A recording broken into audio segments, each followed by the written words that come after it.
اس معاملے کے طے کرنے کا فیصلہ جو ہے. اور دوسرا یہ ہے کہ مفاہمت اور معافی میں فرق ہوتا ہے. سیاست میں مفاہمت تو ہو سکتی ہے, معافی کا امکان بڑا کم ہوتا ہے. وہ مجبوری اگر اس طرح ہو جائے اور جو ہے معافی جو ہے وہ کنفیشن بھی کاؤنٹ ہو سکتی ہے. اچھا, اس بات کا بھی اندازہ ہونا چاہیے. تو میرا نہیں خیال کہ اس بیان کے بعد پاکستان کی سیاسی فضا میں کوئی بہتری کے امکانات ہوں گے, اور معاملات جو ہیں وہ اسی طرح ہی چلتے رہیں گے. وہ اسی صورت میں ہوں گے جب دونوں ایک ایک قدم پیچھے ہٹنے کی بات کریں گے. ایک سائیڈ سے نہیں, دونوں سائیڈ سے کچھ نہ کچھ اقدامات ہوں گے, تبھی جو ہے وہ بہتری کے امکانات ہو سکتے ہیں. یک طرفہ طور پر جو ہے یہ میرے نزدیک کم از کم یہ ممکن نہیں ہے, اور یہ تنازع جو ہے وہ چلتا رہے گا.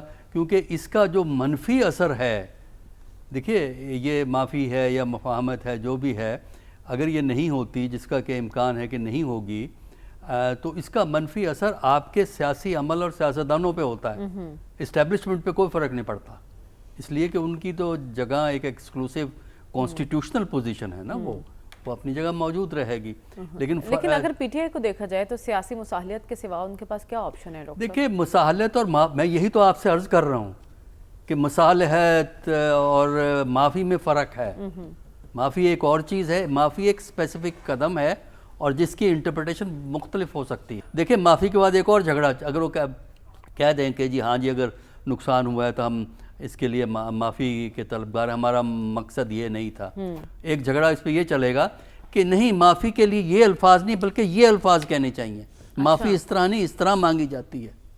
تو یہ کوئی اتنا آسان نہیں ہے یہ جو اس خط سے یا اس سٹیٹمنٹ جو بھی آئی ہے کہ اس سے کوئی ہماری سیاست میں کوئی بہتری کے امکانات ہو سکیں گے. پھر پی ٹی آئی کے پاس راستہ کیا ہے ڈاکٹر صاحب؟ پی ٹی آئی کے پاس تو راستہ یہی ہے کہ جو حالات بدلنے کے امکان کبھی اگر ہوں گے تو پھر حالات بدل جائیں گے. ہم نے یہ دیکھا نا, ہم نے تو دیکھے ہوئے ہیں دور, ہم نے ضیاء الحق کے دور میں پی پی پی کے ساتھ دیکھا اور دور بدل گیا. تاریخ یعنی آپ جو لوگ اقتدار پہ ہوتے ہیں نا وہ ہمیشہ کے لیے نہیں ہوتے. پی پی پی کے ساتھ یہ ہوا, پی ایم ایل این کے ساتھ یہ ہوا ہے. ہم نے پی ایم ایل این پہ الزامات لگتے دیکھے, مقدمے چلتے دیکھے, سزائیں ملتی دیکھیں. اب کہاں ہیں وہ؟ اقتدار میں ہے نا. تو کل حالات بدلیں گے, بندے ادھر سے ادھر ہوں گے, جو کہ تاریخی طور پہ ہمیشہ بندے ایک عہدے پہ قائم نہیں رہتے. تو ہو سکتا ہے حالات بدل جائیں اس قسم کے. یا تو آپ کوشش کر کے خود دونوں سائیڈ ایک ایک قدم پیچھے ہٹیں, جو میں ریپیٹ کر رہا ہوں. نہیں تو پھر پی ٹی آئی کو حالات بدلنے کا انتظار کرنا ہوگا, آپ یہ کہہ رہے ہیں. رسول بخش رئیس صاحب, آپ کی نظر میں اس آپشن پر سوچنا چاہیے پی ٹی آئی کو یا پھر حالات بدلنے کا انتظار کرنا چاہیے؟ دیکھیں ہم چاہیے کی تو بات نہیں کر سکتے کہ ہم یہاں پہ کوئی تجاویز سامنے نہیں رکھ سکتے. جو انٹرویو ہوا ہے کافی زیر بحث ہے پاکستان میں, اس کی اہمیت ایک حوالے سے ہے صرف, ورنہ ہم جانتے ہیں کہ پہلے بھی اس قسم کی پیشکش میز پر موجود رہی ہے کہ معافی مانگے آگے چلیں, معافی مانگے آگے چلیں, معافی مانگے آگے چلیں. یہ ہمیشہ وہ لوگ جو حکومت کے قریب ہیں وہ کہتے رہے ہیں. اس وقت جو مختلف ہے وہ یہ ہے کہ براہ راست فیلڈ مارشل صاحب نے بات کی ہے اور کھول کے بات کی ہے, لیکن اس مضمون میں کچھ اور بھی باتیں ہیں جن کے بارے میں ذرا سوچنا چاہیے اور بات بھی کرنی چاہیے. اس وقت تو بات شاید ہم صرف معافی نامے کی کر رہے ہیں.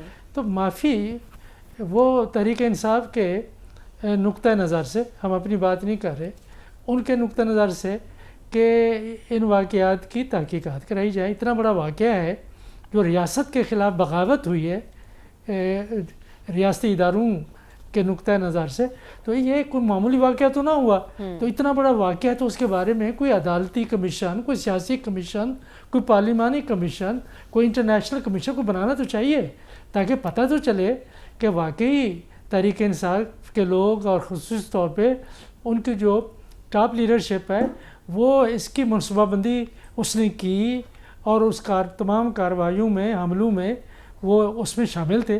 تو تحقیقات وہ کرنا چاہتے ہیں. یہ متنازع مسئلہ ہے ایک لحاظ سے جو حکومت اور اداروں کا ساتھ دیتے ہیں سیاسی طور پر تبصروں میں، باقی لحاظ سے ان کا کہ نہیں یہ تو بالکل اس ثابت شدہ جرم ہے اور اس جرم کی معافی انہیں مانگنی پڑے گی. دوسری طرف سے وہ کہتے ہیں کہ نہیں، ذرا دیکھ لیں، سوچ لیں، ذرا اس کے بارے میں تحقیق کر لیتے ہیں، یہ اتنا بڑا معاملہ ہے، سنجیدگی سے لینا چاہیے، دیکھیں کہ کیا واقعی انہوں نے ایسا کیا تو کیا ہے. تو پھر ظاہر ہے کہ ان کے لیے معافی، میرے خیال میں اگر کسی نے اس طرح کوئی بھی قانون توڑے اس کے لیے کوئی معافی کسی کے لیے نہیں ہونی چاہیے، اور اس کو صرف سیاسی دانوں کے لیے اور سیاسی جماعتوں کے لیے مختص نہ کریں. باقی جو گروہ یہاں ڈنڈے اور اسلحہ لے کے پھرتے ہیں اور پارکوں کے اوپر اور سڑکوں کے اوپر قبضے کر کے بیٹھتے ہیں، ان کے بارے میں بھی تو قانون کی حکمرانی ہونی چاہیے. سب کے لیے میں یہ بات کر رہا ہوں. معافی نہیں ہوتی سیاست میں، معافی کہیں بھی نہیں ہوتی. معافی لکھ کے کیا کریں، کیا حاصل کریں گے وہ؟ اگر ان سے چلو کہتے ہیں کہ معافی نہیں ہے سیاست ملک میں استحکام آ جائے لیکن گا. سیاست میں ضد، انا اور ہر دھرمی، یہ چیزیں تو ہمیں دیکھنے کو نظر آتی ہیں. دیکھیں یہ آپ کی تشریح ہے، آپ جو باتیں کہہ رہی ہیں بالکل درست کہہ رہی ہیں. یہ ایک تعبیر یہی ہو سکتی ہے کہ یہ ضد ہے، یہ ہٹ دھرمی ہے، یہ اب اور بھی باتیں اس کے ساتھ آپ کہہ سکتی ہیں. لیکن دوسری طرف سے جو لوگ ہیں وہ یہ کہتے ہیں کہ کچھ اصول ہیں سیاست کے، کچھ باتیں ہیں سیاست کی، ہم اصولوں کے اوپر کمپرومائز نہیں کرنا چاہتے. جو بنیادی مسئلہ ہے پاکستان کی سیاست کا، وہ یہ موجودہ نظام میں وہ حل نہیں ہو سکتا.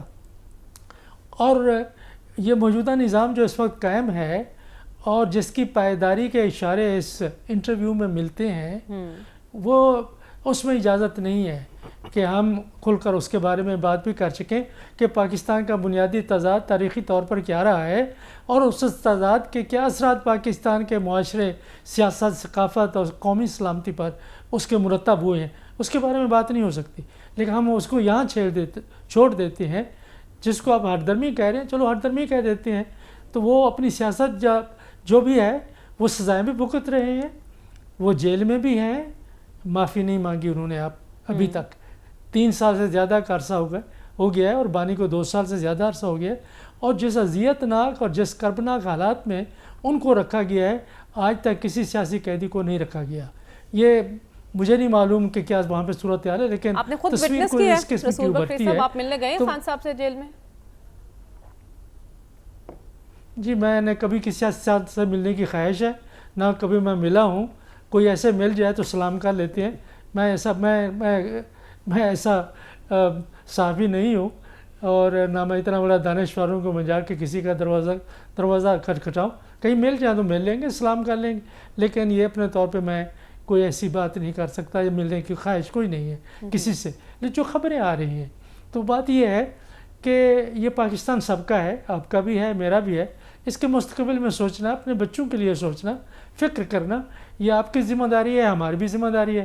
تو اس کے زاویہ نگاہ لوگوں کے مختلف ہیں کہ ہم پاکستان کو کیسے اچھا ملک، کیسے اچھی ریاست، کیسے فعال اور مہذب معاشرہ بنا سکتے ہیں. مختلف لوگوں کے خیال ہیں، یہ مختلف خیال سیاست میں ہوتے ہیں. اگر وہ نہ ہو تو اس کے بغیر جمہوریت چل نہیں سکتی. ہر قسم کے خیال کا، ہر قسم کے تصور اور نظریے کا اور سیاسی نقطہ نگاہ کی قدر کی نگاہ سے اس کو دیکھنا چاہیے. احترام واجب ہے. یہ غدار، یہ ملک دشمن اور یہ وہ چیزیں ہم بہت بھگت چکے ہیں. اب وقت آ گیا ہے کہ اگر مفاہمت کرنی ہے اور استحکام پاکستان میں لانا ہے تو یہ ذمہ داری میرے خیال میں اس وقت ریاست اور حکومت کی ہے. جو اس وقت اتحاد حکومت ان کی نہیں ہے، جو زیر عتاب ہے. ان کی بس اس حد تک ہے کہ آپ کچھ مہربانی کریں، قدم آگے بڑھیں، پھر دیکھتے ہیں کہ ان کی طرف سے کوئی بات چیت ہوتی ہے نہیں ہوتی ہے. قدم کس نے پہلا اٹھانا ہے، یہ بات سیاست اور اس کے اداروں. تو پہلا قدم کس نے اٹھانا ہے، یہ سوال ابھی تک اپنی جگہ پر موجود ہے. لیکن جو بات کی گئی ہے معافی کی، پھر حکومت کی جانب سے جو میثاق استحکام کی بات کی گئی ہے، شاید آپ کی نظر میں وہ پہلا قدم نہیں ہے. عثمان شامی صاحب، کیا آپ کو بھی ایسا ہی لگتا ہے کہ ابھی ایسا ماحول ہی نہیں ہے یا فضا ہی نہیں ہے، یا پی ٹی آئی کے لیے معاملات ایسے ہی رہیں گے؟ کیونکہ ہم یہ خبریں بھی سن رہے ہیں کہ پی ٹی آئی میں ایک گروپ سوچ رہا ہے کہ سیاسی کمیٹی کا اجلاس بلایا جائے اور وہاں پہ اس معاملے کو زیر غور لایا جائے سنجیدگی کے ساتھ.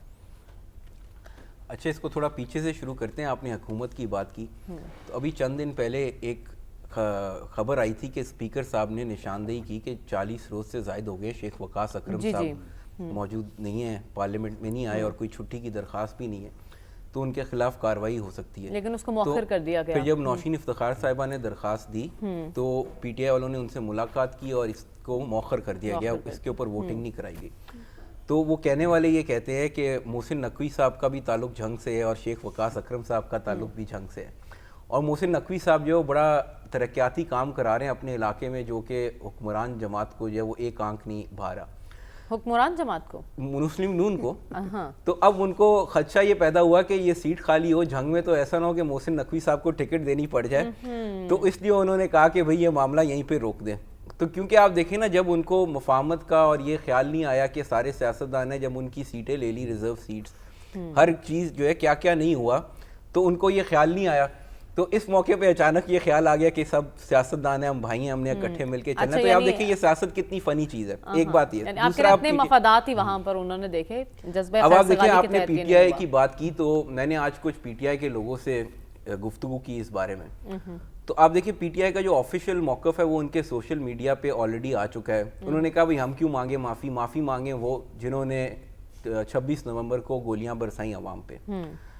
تو اب یہ بڑی دلچسپ بات یہ ہے کہ مجھے پی ٹی آئی کے لوگوں نے بتایا کہ جو پاکستان کے اندر لیڈرشپ موجود ہے اس کی تو بڑی خواہش ہے کہ کوئی معاملہ ہو جائے، کوئی درمیانی راستہ نکل آئے، اور ان کے اندر جو نمایاں لوگ ہیں وہ علی امین گنڈا پور صاحب ہیں، بیرسٹر گوہر صاحب ہیں، سلمان اکرم راجہ صاحب ہیں، وہ کہتے ہیں یہ پبلک میں جو بھی کہتے رہے، اندر جب بیٹھتے ہیں تو یہی بات کرتے ہیں کہ کوئی درمیانی راستہ نکال لیا جائے، کوئی مفاہمت کا اگر صورت نکلتی ہے، اور یہ معافی والی بات پہ بھی ان کا خیال یہ ہے۔ یہ جن لیڈرز کا آپ نے ذکر کیا رہنماؤں کا، یہ تو سوشل میڈیا سے بہت تنگ ہے، ان کا خیال یہ ہے کہ اگر کوئی معافی نہ بھی ہو تو کوئی مذمت کر دی جائے، کوئی اس طرح کا کام جو ہے وہ گفتگو کی جا سکتی ہے۔ لیکن دوسری طرف ہی ساتھ ہی یہ بھی ہوا ہے کہ جبران الیاس صاحب جو ان کا سوشل میڈیا چلاتے ہیں، انہوں نے مختلف پارٹی کے جو ہے وہ گروپس میں میسیجز کیے، اور انہوں نے کہا یہ جو پوسٹ کیا گیا آفیشیل پی ٹی آئی کے اوپر، اسی موقف کو جو ہے وہ آگے بڑھایا جائے۔ تو ایک طرح سے اب جب منگل کو اور بدھ کو خان صاحب کی ملاقاتیں ہوں گی اپنے گھر والوں سے اور پھر پارٹی والوں سے، تو وہ جب پوچھیں گے کہ کیا ماحول ہے، تو ان کو پھر یہی بتایا جائے گا کہ بھئی لوگ تو بڑا خلاف ہے، کہ یعنی اگر کوئی معافی وغیرہ کا معاملہ ہوا، تو اس طرح سے جو ہے وہ جو لوگ باہر بیٹھے ہیں وہ خان صاحب کے اوپر ایک خاص طرح کا انہوں نے دباؤ بھی رکھا ہوا۔ اب ایک بات یہ ہوگی، دوسرا اب آج سہیل وڑائچ صاحب کا، یہ تو خبر میں نے آپ کو دے دی، اب جہاں تک تجزیے کی بات ہے تو آج سہیل وڑائچ صاحب نے کالم ایک اور لکھا ہے جو فالو اپ ہے کل والے کا، اس میں انہوں نے مشورہ دیا خان صاحب کو اور ذکر کیا ہے بھٹو صاحب کا کہ وہ یہ سمجھتے تھے اتنے پاپولر تھے، ہر بندہ سمجھتا ان کو کوئی ہاتھ بھی نہیں لگا سکتا، اور نتیجہ یہ نکلا کہ ان کو بالآخر پھانسی ہو گئی۔ تو اب آپ دیکھیں دلچسپ بات یہ ہے کہ بھٹو صاحب کی جتنی سیاسی غلطیاں تھیں، چاہے وہ 1971 کی جنگ میں اور پھر بنگلہ دیش کی سیپریشن میں تشکیل میں ان کا کردار تھا، انتخابات میں دھاندلی تھی، نیشنلائزیشن تھی، ان کے ایک انکار نے جو ہے وہ ضیاء الحق کے سامنے وہ نہیں جھکے، تو ان کی سیاست کو امر کر دیا۔ آج ان کی تیسری نسل ان کی کمائی کھا رہی ہے اسی انکار کی۔ اب جو آپ دیکھیں دوسرا ایک اور کردار تھے وہ خان عبد القیوم صاحب تھے، ان کو خان اعظم کہا جاتا تھا، انہوں نے کہتے کہ 30 میل لمبی ریلی نکالی اسکندر مرزا کے خلاف، اور تو جب وہ مارشل لاء لگ گیا تو ایوب خان صاحب نے ان کو گرفتار کر لیا، تو پھر انہوں نے معافی مانگی جب وہ جیل میں تنگ ہوئے اور باہر آ گئے، تو وہ ان کی جو ساری سیاست تھی وہ ختم ہو گئی۔ تو آپ دیکھیں جب خان صاحب جو ہے وہ کوئی معافی مانگیں گے تو ان کی سیاست کو دھچکا پہنچے گا، سیاسی قیمت چکانی پڑے گی۔ پھر آپ دیکھیں جو ہماری ریاست ہے، لیکن اس وقت جو ہو رہا ہے باجوہ صاحب کی ایکسٹینشن پہ بھی معافی وہ میں یہ کہنے لگا تھا کہ جس طرح وہ باقی غلطیوں کا اعتراف کر رہے ہیں، تو اگر یہ غلطی کا بھی کر لیا جائے تو کوئی حرج نہیں ہے، تھوڑی سی سیاسی کاسٹ جو ہے وہ اس کی ادا کی جا سکتی ہے۔ یعنی میرا اپنا ذاتی مشورہ تو ان کو یہ ہوگا، لیکن اب بات یہ جو ہماری ریاست ہے، ان کی عادات بھی تو ہماری ریاست نے ہی خراب کی ہیں۔ جب 2014 میں، پھر آپ دیکھیں پہلے تو 1997 میں جو ہے وہ سپریم کورٹ پہ جن لوگوں نے حملہ کیا ان کا کوئی علاج نہیں کیا گیا، پھر 2014 میں پی ٹی وی پہ خان صاحب اینڈ کمپنی نے حملہ کیا تو اس کے انعام کے طور پہ ریاست نے انہیں بالآخر ایک تو شاباش دی، دوسرا وزارت عظمیٰ بھی سونپ دی۔ تو اب ان لوگوں کا خیال تھا کہ بھئی یہی پالیسی ہے، جو حملہ کرتا ہے ریاست کے اوپر ریاست اس کو نواز دیتی ہے، تو اب ان کو نہیں پتہ لگا کہ ریاست کی پالیسی تبدیل ہو گئی ہے، تو وہ اس وجہ سے وہ تھوڑی سی مار کھا گئے۔ تو میرا خیال یہ کہ اگر کوئی درمیانی راستہ ہو جائے، جیسے یہ کمیشن کی بات کر رہے تھے، تو اگر ان کی تسلی کے لیے، کیونکہ آپ دیکھیں ہمیں جب پرائیویٹلی پی ٹی آئی والے ملتے ہیں، ایم این ایز، ان کے ایم پی ایز، تو بہت سے لوگ اس بات کا اقرار کرتے ہیں کہ ہم سے حلف لیا گیا تھا کہ اگر خان صاحب کو گرفتار کیا گیا تو فلاں فلاں جگہ پہ حملہ کرنا ہے. تو ہم تو اس لیے یہ بات لوگ کہتے ہیں بہت سے صحافی کیونکہ ہمیں پی ٹی آئی والوں نے یہ بات راستہ نکلنے کے لیے بھی تو کوئی کمیشن بنا دیا جائے, کمیشن بنا دیا جائے اور ان کو جو ہے ان کے سامنے ایویڈنس پیش کر دیا جائے. آپ کو پورے شہر میں اپنا ملک میں 3 یا 5 لوگ تو ایسے مل ہی جائیں گے نا جس پہ آپ ایگری کر جائیں دونوں پارٹیاں, تو ان کو بٹھا کے ان کو ایویڈنس دکھا دیں تاکہ ان کی تسلی ہو جائے, تو پھر منگوا لیں معافی. ٹھیک ہے, لیکن ان کے پاس شہباز شریف نہیں ہے. ایگزیکٹلی یہ سب سے بڑا پوائنٹ ہے جو آپ نے بتایا. لیکن جس انداز میں عثمان شامی صاحب نے کہا ہے اس سے تو تاثر یہی مل رہا ہے کہ پارٹی اس وقت سوشل میڈیا کی گرفت میں ہے. ابھی بات خان صاحب تک نہیں پہنچی, دیکھنا یہ ہے کہ اب جو ملاقات ہوگی اس میں اگر یہ معاملہ ان تک پہنچتا ہے تو ان کا جواب کیا ہوگا. کیا وہ سوشل میڈیا کے پریشر میں ہی اپنے موقف پر قائم رہیں گے یا پھر اپنی پارٹی کے رہنماؤں کی کچھ سنیں گے. ہمیں آگے بڑھنا ہے اور بات کرنی ہے سیلابی صورتحال کی. اس بریک کے بعد اسٹے ود اس.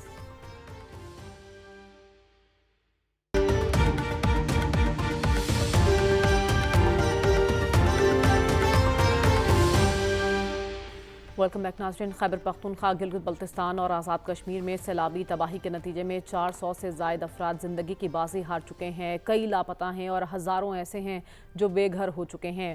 بات یہیں ختم نہیں ہو رہی. ان کی بحالی ایک بڑا امتحان ہے, لیکن اس سے بڑا امتحان ابھی آنے کو ہے کیونکہ چیئرمین NDMA نے خبردار کر دیا ہے کہ مزید کلاؤڈ برسٹ دیکھنے پڑ سکتے ہیں. مونسون کے مزید 3 سپیل کی پیشگوئی کی گئی ہے اور بارشوں کی شدت 50% سے زائد بتا رہی ہے, اور یہ بھی کہا جا رہا ہے کہ اربن فلڈنگ کا خدشہ ہے. تو سلمان صاحب, ایک بڑا چیلنج ہے قدرتی آفت کے نتیجے میں. ابھی تو بحالی کا کام ہم کر رہے ہیں, لیکن جو مزید بارشوں کی پیشگوئی کی جا رہی ہے اس سے بھی تو نمٹنا ایک ٹاسک ہے. یہ ساری صورتحال پختونخوا کے اندر تو پیدا ہو چکی ہے اور بڑی تشویشناک ہے. یہ کہ آپ ابھی 400 کی بات کر رہے ہیں, یہ بونیر جو ہے 400 تو وہاں پر ہو گئے, اور اس کے بعد ان سے متعلقہ جو دیکھیں ہم 2 دن سے یہ بات کہہ رہے ہیں کہ جس قومی جذبے کے تحت یہ کام کرنے کی ضرورت ہے وہ قومی جذبہ برقرار رہنا چاہیے. اور میں آج حیران ہو رہا تھا کہ چیف منسٹر پختونخوا نے کہا کہ کوئی مدد کرے یا نہ کرے, ہمیں یہ کام کرنا ہے. ایک تو اس میں ذمہ داری کا احساس ہے چلیں, لیکن یہ کوئی ان کا ایشو نہیں ہے, یہ پاکستان کا ایشو ہے کہ پختونخوا کے لوگ صرف پختونخوا کے نہیں پورے پاکستان کے اندر پھیلے ہوئے ہیں. پورے لوگوں کے اندر ایک کرب کی کیفیت ہے. اور آپ نے جو بات کی یہ تو پنجاب کے حوالے سے بھی آ گیا ان کا کہ پنجاب کے یہ جیلم چکوال ان علاقوں کے اندر بھی, تو اس ساری صورتحال سے مشکل صورتحال ہے. اور اس کا آئندہ آنے والے وقت کے اندر سد باب کیسے کرنا ہے. دیکھیں ہمیں یہ بھی سوچنا چاہیے. یہ باتیں تو درست ہے, آپ نے تو کہا نا کہ بحالی کا عمل ابھی تو آپ کے پاس پورے اعداد و شمار نہیں کہ نقصان کس حد تک ہوا ہے. ہزاروں کی تعداد میں لوگوں کے گھر گر گئے ہیں, اور ابھی آپ نے لوگوں کو لا کے رکھنا کہاں پہ ہے. وہاں پر تو اسکول جو ہیں, اسکولوں کے اندر بھی پانی آ گیا ہے. تو میں سمجھتا ہوں کہ اس ساری صورتحال کے اندر ابھی کچھ دیر پہلے میں نے پرائم منسٹر صاحب سے بات کی ہے اس حوالے سے. انہوں نے کہا کہ کل ایک وزیر جا رہا ہے, پرسوں 4-5 وزراء کے انہوں نے مجھے شیڈول بتا دیا. انہوں نے کہا کہ میری ذمہ داری, مجھے اس چیز میں نہیں الجھنا کہ کوئی یہ کہتا ہے کہ مدد کرنی ہے یا نہیں کرنی, ہم نے یہ سارا کام کرنا ہے. لہٰذا یہ چیز اگر اسی طرح آپ دیکھیں سندھ کے وزیر اعلیٰ نے کہا, پنجاب کی وزیر اعلیٰ نے کہا کہ ہمارے سارے وسائل ان کے لیے ہیں, ایک دوسرے کے ساتھ مل کے چلیں گے تو اس مشکل کا سد باب ہوگا. لیکن آنے والے دن ابھی کوئی مجھے ریلیف نہیں لگتا, یہ پریشانی بڑھے گی اور یہ صورتحال تشویشناک ہو رہی ہے. ایگزیکٹلی. لیکن ڈاکٹر صاحب ابھی تو یہ آفت خیبر پختونخوا, گلگت اور آزاد کشمیر میں ہے. اربن فلڈنگ کا خدشہ جو ظاہر کیا جا رہا ہے اس سے تو پنجاب بھی شدید متاثر ہو سکتا ہے. ہمیں کیا کرنے کی ضرورت ہے؟ دیکھیں برسات کا سیزن تو ابھی باقی ہے نا. دیکھیں نا ہم اس وقت 10 سپتمبر تک جو ابھی ہم اگست کے مڈل میں ہیں, اگست کے کم از کم اینڈ تک تو یہ سلسلہ چلتا ہی ہے بارشوں کا. ہم نے ہمیشہ ہی دیکھا ہے یہ بات, تو اس دفعہ زیادہ بارشیں ہو رہی ہیں. جہاں تک یہ معاملہ ہے یہ ایک قومی سانحہ ہے, اور اس میں ہم دیکھ رہے ہیں کہ تمام لوگ شامل ہیں, تمام حکومتیں ہیں, فیڈرل ہو کہ پروونشل ہو, بیان کچھ بھی ہو, لیکن تعاون تو ہر طرف سے اس میں مل رہا ہے. باہر سے بھی ہمدردی کے پیغامات جو ہیں وہ آ رہے ہیں, لیکن بنیادی چیلنج تو ہمارے لیے ہے نا. اس میں فی الحال تو جو فوکس ہے وہ ریسکیو پہ ہے اور ریلیف پہ ہے کہ کس طرح لوگوں کو نکالا جائے, کیا جائے. اور پھر یہ ہے کہ ان میں سے کچھ پانی تو ادھر ادھر علاقوں میں ضائع ہو جاتا ہے, کچھ پانی دریاؤں کے ذریعے سندھ پہنچے گا, پنجاب سے گزرتا ہوا جو ہے نا پانی پھر وہ سندھ پہنچتا ہے, اور سندھ میں پھر بارشیں اگر ساتھ مل جائیں تو وہاں پھر ایک فلڈ کی صورتحال جو ہے وہ پیدا ہو جاتی ہے. لہذا خطرے تو باقی صوبوں کے لیے بھی ہیں, پنجاب کے لیے بھی ہے کہ بارشیں زیادہ ہوں گی, کچھ پانی دریاؤں میں آئے گا, اور چونکہ دریاؤں میں جو ہے نا سائیڈوں پہ لوگوں نے آبادیاں بنائی ہوئی ہیں, تو اس کی وجہ سے نقصانات زیادہ ہوتے ہیں. تو اس میں ضرورت اس بات کی, فی الحال تو ضرورت اس بات کی ہے کہ الرٹ کر دیا کہ آپ ان کو ریلیف اور ریسکیو اور ریلیف کا عمل کریں, ضروریات ان کی پوری کرنے کی کوشش کریں, تاکہ لوگوں کی جو اس سے جو وہ بھوک اور دوسرے مسائل پیدا ہوتے ہیں, بیماری کے مسائل پیدا ہوتے ہیں, ان کو آپ ڈیل کریں. پھر اگلی سٹیج ہے جب آپ اسیسمنٹ کریں گے لاسز کیا ہیں, اور لاسز کے بعد پھر اندازہ ہوتا ہے کہ آپ ان کو کتنی مدد کر سکتے ہیں. اب ایک اور چیز ذہن میں رکھیے گا کہ ابھی اکتوبر میں جو یہ ارتھکویک آیا تھا اس کو 20 سال ہو جائیں گے کشمیر کے. 2005 میں آیا تھا نا, اب 2025 میں بیٹھے ہوئے ہیں. تو ہمیں یہ فلڈ کے بعد اس بات کی بھی اسٹڈی کرنی چاہیے کہ ان 20 سالوں میں کیا ہم نے وہ چیزیں جو کچھ نقصانات ہوئے ہیں, نقصانات پورے کر دیے کہ نہیں کیے. اس سلسلے میں تو ایڈ بھی باہر سے آئی ہے, وہ بھی ذرا اس سے اندازہ ہوگا کہ ہماری حکومتوں کی, مختلف حکومتوں کی پرفارمنس کیا رہی ہے. تو اب بھی ضرورت اس بات کی ہے کہ ایک تو ان کو آپ بعد میں ریلیف دیں گے, تو تیسری جو بات ہے وہ یہ ہوتی ہے کہ آپ ایک لانگ ٹرم پلاننگ بنائیں. اگلے سال پھر آنا ہے, اگلے سال نہ سے اس سے اگلے سال آ جائے گا, تو آپ یہ ان کو کس طرح اس کا بندوبست کریں گے. رونا دھونا کر کے اور آخری وقت میں مدد کریں, اچھی بات ہے, سب کا فرض ہے, لیکن اب آپ کے پاس پالیسیز ہونی چاہیے. ہماری پالیسیز جو ہیں نا, انسانی فلاح اور بہتری کی پالیسیوں کی طرف ہمیں زیادہ جانا چاہیے. ایجوکیشن پہ پچھلے سال آپ نے 0.8% خرچ کیا, یعنی 1% سے بھی کم خرچ کیا. ہیلتھ پہ 1% سے کم آپ نے خرچ کیا. تو آپ کس ہیومن ویلفیئر کی, انوائرمنٹ پہ ہمیں نہیں پتا کتنا خرچ ہوا ہے, وہ بھی برائے نام ہی ہوگا. تو اگر آپ انسانی فلاح, معاشرے کی بہبود کے لیے اتنا کم خرچ کرتے ہیں تو اس قسم کے فلڈ میں تباہیاں ہی آئیں گی نا, اس کے نقصان ہی ہوں گے نا, کیونکہ وہ پرواہی کوئی نہیں ہے. تو میرے نزدیک حکومتوں کو سب کام چھوڑ کے یہ دیکھنا چاہیے کہ ہمارا ٹارگٹ یہ ہونا چاہیے تاکہ عام آدمی کا لگاؤ ریاست سے, عام آدمی کا لگاؤ حکومت سے بڑھے. وہ اسی صورت میں بڑھے گا جب یہ محسوس کریں گے کہ حکومتیں جو ہیں, درد دل رکھتی ہیں, جو ریاست کو ریپرزینٹ کرتی ہیں, وہ عوام کی بہتری کے لیے کام کرتی ہیں, عوام کی فلاح کے لیے جو ہے وہ کام کرتی ہیں. اور اقتصادی ترقی کا مطلب عوام کی ترقی ہے. آپ اس کے لیے, اسی لیے تو آپ کے پروجیکٹ مشکلات میں, آپ کا وہ جو ہے چائنا پاکستان اکنامک کوریڈور کیوں مشکلات میں پھنس جاتا ہے بلوچستان کے اندر, وہ اس لیے کہ وہاں یہ احساس نہیں اپنے پیدا کر سکے کہ اس سے وہاں کی عوام کو فائدہ پہنچتا ہے. اسی طرح آپ کے پی ہے, کشمیر ہے, وہ بھی پاکستانی کے ساتھ ہیں, اس کے علاوہ گلگت بلتستان ہے, ان سب, اور پھر پنجاب اب ایفیکٹ ہوگا, اس کے بعد سندھ ایفیکٹ ہوگا. آپ کو ایک لانگ ٹرم اسٹریٹجی بنانی چاہیے, ٹھیک ہے, وہ تبھی جا کے آپ ان معاملات کو ڈیل کر سکیں گے. لیکن اس وقت تو آفت سر پہ آن کھڑی ہے نا. لانگ ٹرم تو ہم تب سوچیں گے جب ہمیں تھوڑا ریلیف ملے گا. لیکن ابھی تو جو نئی وارننگز آ رہی ہیں رسول بخش صاحب NDMA کی جانب سے, جس سے اربن فلڈنگ کا خدشہ ہے, تو دیگر حکومتوں کو کیا کرنے کی ضرورت ہے, کیا سیکھنے کی ضرورت ہے اس سانحے سے؟ دیکھیں, اس وقت تو جو کام ہو رہا ہے بہتر ہو رہا ہے کہ جب کوئی آفت آتی ہے تو پاکستان کے لوگ بہت یکجہتی بھی دکھاتے ہیں, دل کھول کر چندہ بھی دیتے ہیں, اور حکومتی ادارے فعال ہوتے ہیں, اور اس کے ساتھ جو سماجی خیراتی ادارے ہیں وہ بہت متحرک رہتے ہیں. اور یہی کچھ ہو رہا ہے کہ دلجوئی بھی ہو رہی ہے, پناہ بھی دی جا رہی ہے, خوراک ادویات کا بندوبست بھی کیا جا رہا ہے. اصل مسئلہ وہ ہے جس کی طرف آپ نے نشاندہی کی ہے کہ اگر زیادہ متوقع بارشیں ہیں, سیلابی خطرات موجود ہیں, تو اس کے لیے کیا ہمارے ریاستی ادارے اور حکومتی ادارے اس کے لیے تیار ہیں یا نہیں ہیں؟ اب میرا نہیں خیال ہے کہ وہ تیار ہے. کہ آفتیں آتی جاتی رہتی ہیں. ایک دفعہ خبر بنتی ہے کہ اسلام آباد میں, راولپنڈی میں یہ علاقے ڈوب گئے, اتنا نقصان ہو گیا, اور خبر یہ بھی پھیلتی ہے کہ دریاؤں, نالوں, ندیوں کے اوپر لوگوں نے قبضے کر کے گھر اور ہر قسم کے ادارے بنائے ہوئے ہیں. پھر اس کے بعد خاموشی طاری ہو جاتی ہے.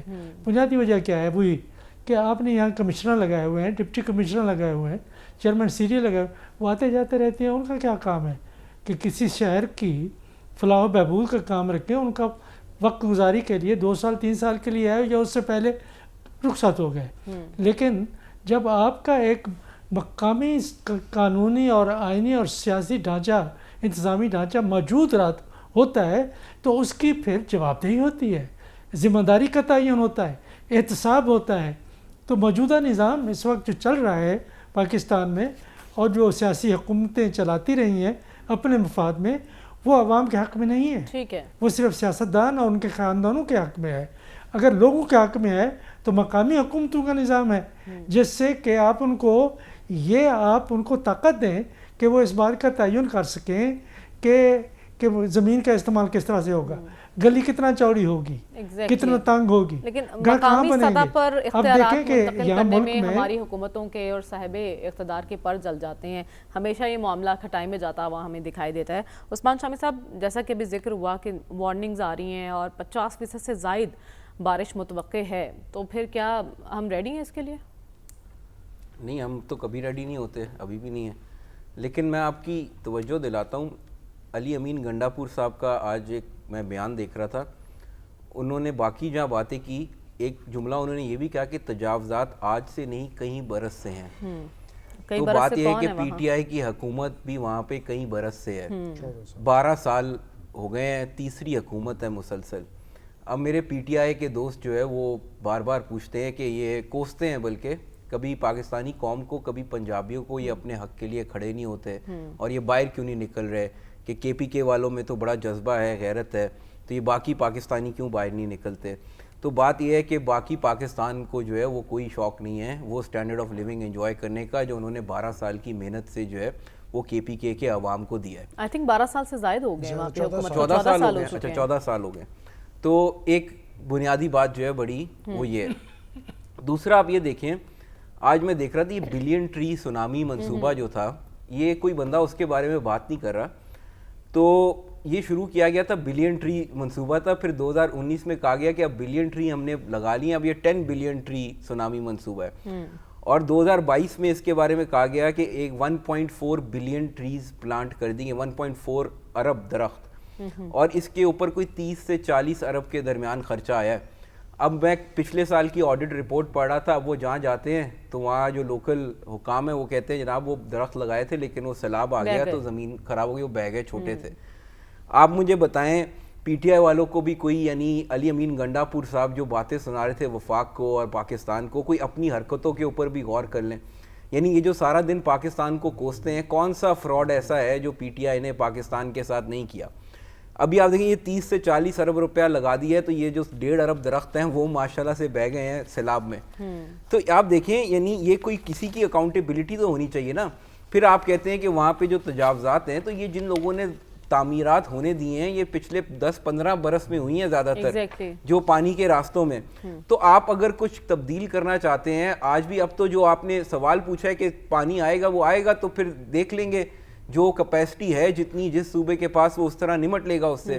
لیکن کہیں یہ غیر قانونی جو تجاوزات ہیں جو ریور بیڈز کے اوپر بنائے ہیں, اب میں آج دیکھ رہا تھا کچھ صحافیوں نے سٹوریز کی ہوئی ہیں, موسٹلی جو جنگلات کے ٹھیکے ہیں وہ کے پی کے وزیروں کے پاس ہیں, جو دریائے سوات میں جو تعمیرات ہوئی ہیں وہ کے پی کے اپنا یہ پی ٹی آئی کے جو ٹورزم کی بات کرتے ہیں, ٹورزم کو پروموٹ کرنے کی یہ لوگ بات. تو آپ مجھے بتائیں نا, کوئی 2, 4, 5, 10, 20 لوگوں کو سزا دے دیں ایک دفعہ تاکہ یہ کام جو ہے ملک میں رک جائے.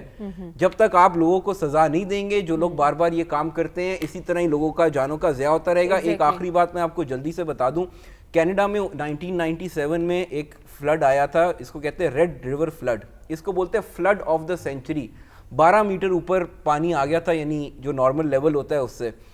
28,000 لوگوں کو انہوں نے ایویکویٹ کیا, اور یہ جو رقبہ تھا اس کے اندر کوئی 12-13 لاکھ لوگ رہتے تھے, ایک بھی ڈیتھ نہیں ہوئی.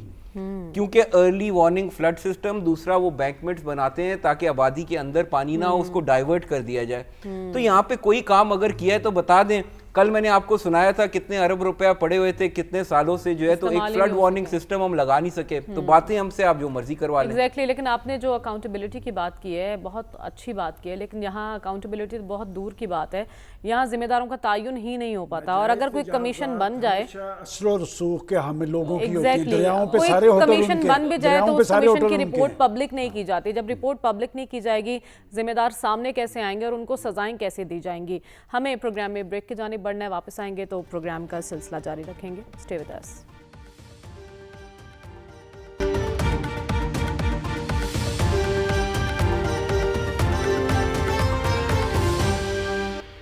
ویلکم بیک ناظرین. غزہ میں بھوک, قحط, شدید گرمی نے انسانی بحران میں خطرناک حد تک اضافہ کر دیا ہے, اور یہ بات اقوام متحدہ کے انسانی امداد سے متعلق ادارے نے اپنی تازہ ترین رپورٹ میں کہی ہے. اس سے متعلق دنیا بھر میں مغربی ممالک میں بالخصوص مظاہرے بھی ہو رہے ہیں, اور یورپی یونین کی جانب سے غزہ پر حملوں کی مذمت بھی کی جا رہی ہے, لیکن اس کے باوجود یہ معاملہ کسی ایک طرف جاتا ہوا دکھائی نہیں دے رہا. سلمان صاحب, آخر کب تک یہ سلسلہ جاری رہے گا؟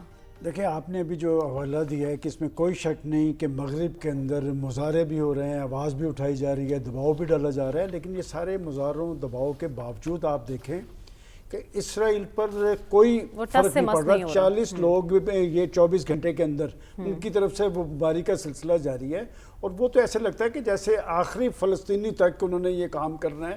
اور میں حیران ہوتا ہوں کہ وہ پریزیڈنٹ ٹرمپ صاحب جو جنگ بندی کی بات کر رہے تھے اور جو غزہ کے حوالے سے اپنے ایک مثبت کردار کی بات کر رہے تھے, وہ بھی میرے خیال عالم اسلام کی طرح ہی ہیں کہ وہ بھی ایک خاموشی اختیار کیے ہوئے ہیں. اور جہاں تک آپ نے کہ ہزاروں ٹرک کھڑے ہیں, وہ جانے نہیں دے رہے اندر, اس سے بڑا میرا خیال انسانی المیہ دنیا کی سیاسی تاریخ میں نے نہیں دیکھا. لیکن دنیا کا احتجاج جاری ہے اور ان کے کانوں پہ کوئی نہیں پڑ رہی, اور میں سمجھتا ہوں کہ پاکستان نے اپنے طور پہ رول ادا کیا ہے, لیکن پاکستان کی کیا امداد وہاں پر پہنچ پا رہی ہے. اور عالم اسلام آپ دیکھیں نا کہ وہ آج ڈنمارک کی وزیر اعظم نے ایک بیان دیا بڑا زبردست, انہوں نے کہا کہ ایشو خود اسرائیل ہے اور نیتن یاہو ہے, یہ وہ مسائل ہیں جو دنیا کو حل کرنے پڑیں گے, ان کی وجہ سے وہاں پر انسانی المیہ نے جنم لیا ہے. تو میں سمجھتا ہوں کہ انہوں نے تو جرأت دکھائی ہے مغرب نے, اور مشرق کو سام سوکھا کھڑا ہے جن کا اصل ایشو تھا. لیکن ڈاکٹر صاحب, امداد کی بندش, بھوک پیاس سے, قحط سے لوگ مر رہے ہیں, اس پر کیوں ٹس سے مس نہیں ہو رہا ہے اسرائیل اگر اتنا پریشر آ رہا ہے؟ دیکھیں, کیا اس پہ میری سمجھ میں نہیں آتا غزہ پہ کیا بات کی جائے. 2.25 سال ہو گئے ہیں, اکتوبر میں سے 2 سال ہو جائیں گے, 2.25 سال ہو گئے ہیں ظلم اور زیادتی جو وہاں شروع ہے. اب ہمیں نہیں سمجھ آتا کہ اس میں مذمت امریکہ کی جائے, برطانیہ کی جائے, فرانس کی جائے, اگرچہ وہ فلسطینیوں کے ساتھ ہمدردی کا بھی اظہار کرتے ہیں. یورپین ملک جو ہیں دونوں طرف کھیل رہے ہوتے ہیں, یورپین ملک کس کا, یا عرب ملکوں کا جو ہے گلہ کرے, کس کا رونا روئے. ہماری سمجھ یہ بات بالا تر ہے. اور اسرائیل کی پالیسی اور امریکہ کی پالیسی تو کلیئر ہے, وہ چاہتے ہی ہیں کہ فلسطینی علاقہ خالی کر دیں, اس لیے تو بمباری چل رہی ہے نا, کہ وہ تنگ آ کے یہ جگہ چھوڑ دیں, ہمیں یہ علاقہ مل جائے بس. اس کے علاوہ جو ہے نا کوئی اور ان کی خواہش نہیں ہے. اس سلسلے میں جو ہے نا عرب ملک خاص کر جو آئل رچ کنٹریز ہیں یہ اپنا انفلوئنس استعمال کر سکتے ہوں, لیکن یہ دلچسپی نہیں رکھتے, اس لیے کہ ان کے ہاں جو ہے نا یہ اہم ہے کہ وہاں پہ کنٹرول کس کا ہوگا. حماس کا کنٹرول ہوگا, وہ ان کے لیے ناپسندیدہ ہے, تو اس کی وجہ سے غیروں سے کیا گلہ کیا جائے, اپنے ہی ساتھ نہیں دے رہے. رسول بخش رئیس صاحب, نیتن یاہو نے گریٹر اسرائیل کے تصور سے متعلق, تاریخی اور روحانی مشن سے متعلق بتا دیا. اس کے ارادے تو ظاہر ہیں, اس کی نیت سب کو معلوم ہے, اس کی مذمت بھی کی جا رہی ہے یورپی یونین کی جانب سے اور دیگر ممالک کی جانب سے, لیکن کیا معاملات صرف مذمت تک کے رہیں گے؟ جی, اس سے زیادہ نہیں جائیں گے. اس کی بنیادی وجہ یہ ہے کہ جو استعماری طاقتیں ہیں انہیں کبھی انسان نظر نہیں آتے, انہیں صرف زمین اور وسائل نظر آتے ہیں. یہ سب کچھ جو امریکہ میں نئے لوگوں کو یورپ سے بسایا گیا تو وہاں پہ انہوں نے نسل کشی کی, مکمل طور پر انہوں نے نسل کشی کر کے جو نیٹو امریکنس ہیں ان کا صفایا کر دیا. ان کی آبادی کئی ملینس میں تھی, پورے کانٹیننٹ پہ شمال سے لے کے جنوب تک ایک منظم طریقے سے ان کو تباہ. افریقہ میں کیا ہوا, غلام کس کو بنایا گیا, صدیوں سے بناتے رہے. اور ہمارے علاقوں میں کس طریقے سے یہ سامراجی طاقتیں آئیں اور انسان ان کو نظر نہیں آتے تھے, صرف وسائل نظر آتے تھے. یہی کچھ اسرائیل کی بنیاد میں ہے کہ 1948 میں جو کچھ ہوا